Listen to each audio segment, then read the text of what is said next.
네, 3부로 왔습니다. 네. 3부에서는 네, 우리 김용민 이사장께서 좀 주제 뭘 할지 얘기해 주시죠. 네. 네. 자, 그 전에 최신 정보 여러분. 최신 정보. 저희가 격주마다 한 번씩 평온하면서 정말 열심히 만드는 신문입니다. 예.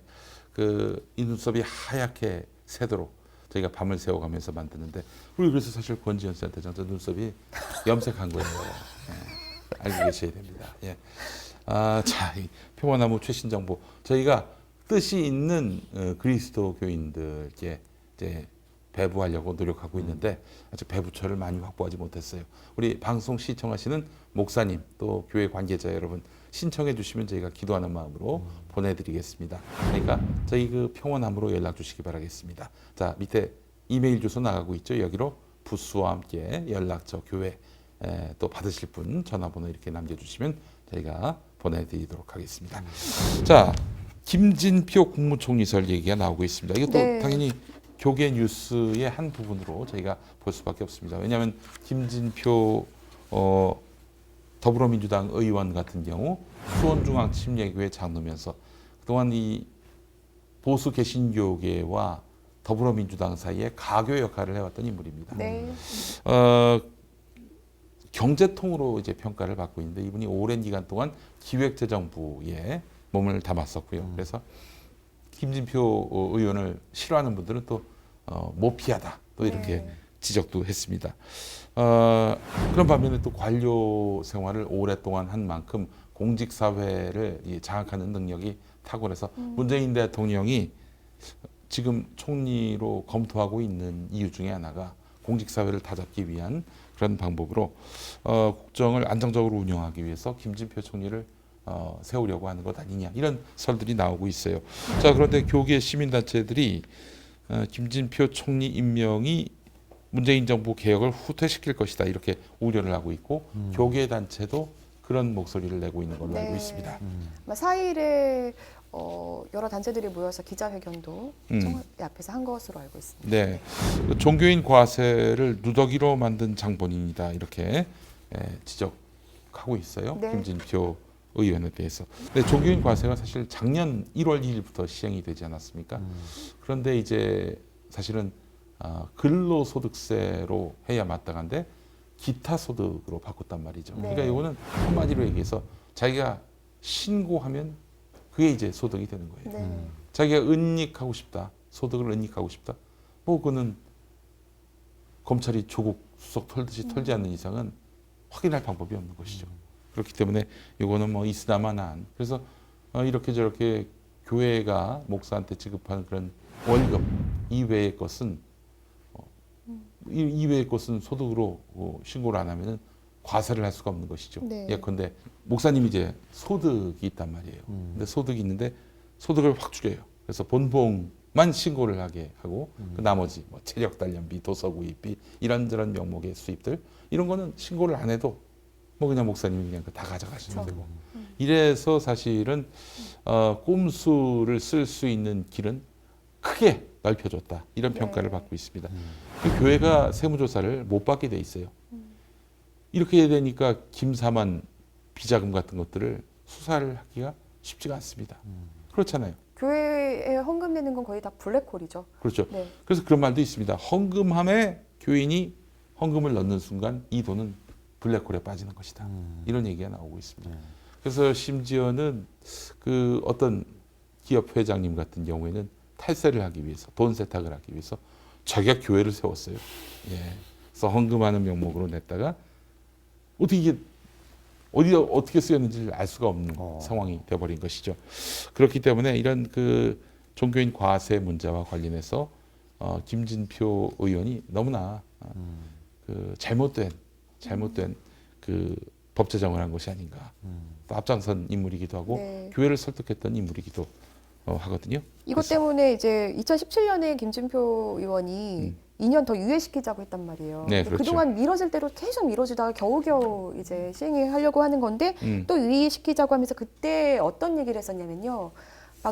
박근혜 전 대통령 국정농단 때문에 이 이 법안을 이제 음. 살펴봐야 될 사람들이 다 거기에 신경 쓰다 보니까 준비가 미흡했다. 그 논리는 소강성 목사 논리하고 똑같아요. 음. 소강성 목사 그런 내용을 국민일보에 실었었어요.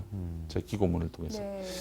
아, 이분들이 굉장히 좀 서로 모의를 해서 이런 논리를 개발하자라고 했던 것 아닌가 하는 비판이 나오고 있는데, 자, 근데 뭐 하여튼 지금 진보적 시민사회 단체들이 워낙 반대하다 보니까 난관에 봉착한 것 같아요. 저희가 지금 녹화하는 와중에 한겨레 보도를 보니까 김진표 총리 카드 재검토 청와대 이런 보도가 나왔습니다. 예. 노영민 청와대 비서실장이 밀고 있다 이런 설도 지금 네. 관가에서 돌고 있는데요. 그러나 뭐 시민들이 반대한다면 이건 뭐 쉽지 않은 길이 될 것이다. 또 국민일보라든지 여러 경제지들이 굉장히 환영하니까 이게 아니, 더 우려스러운 거예요. 아예 야당에서는 네. 김진표면 신속하게 우리가 받아주겠다 이러고 있단 말이죠. 그러니까 김진표 의원에게 굉장히 좀 안 좋은 국면이 조성되고 있어요. 예.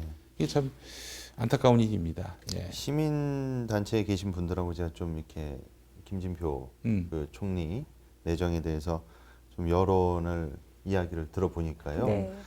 이 여러 가지 일들이 그분이 참 많으셨잖아요. 그 종편에 대해서도 상당히 우호적이었고 또 이번에 개봉된 영화 중에 그 블랙머니라는 네.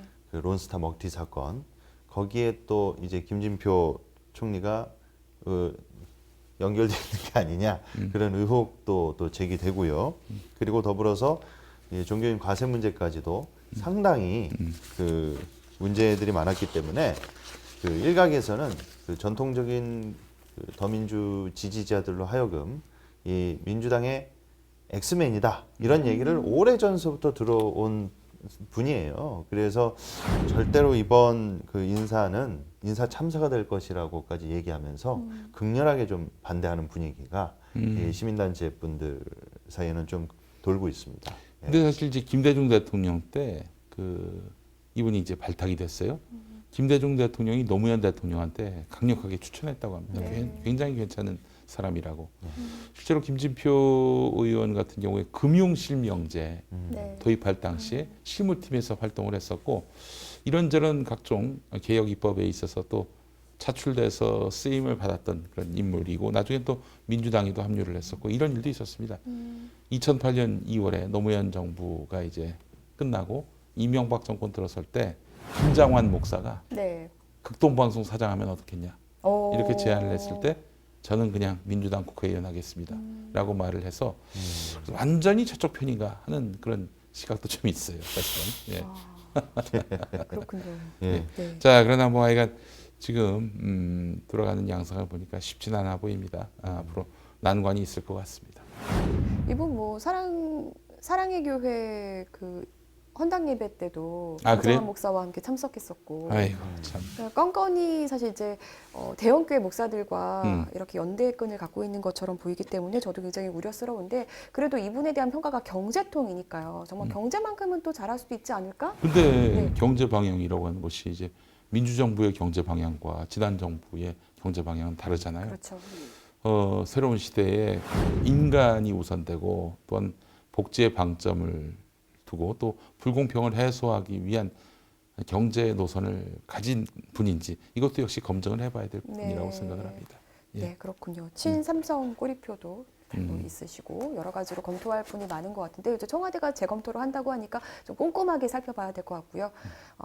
지금 뭐 이런 생각은 좀 해볼 수 있을 것 같아요. 지금 구구 개신교들이 너무나도 활개를 치고 있으니까요. 네. 그분들을 좀 잠재우는 역할을 혹시 해줄 거를 기대하시나? 얼마 전에 말이죠. 전광훈 씨가 황교안이 이제 단식하러 올 때 마이크 잡고 김진표 장로님 정신 차리라고 그 안에 빨갱이를 다 내치라고 그런 발언을 했었습니다. 예.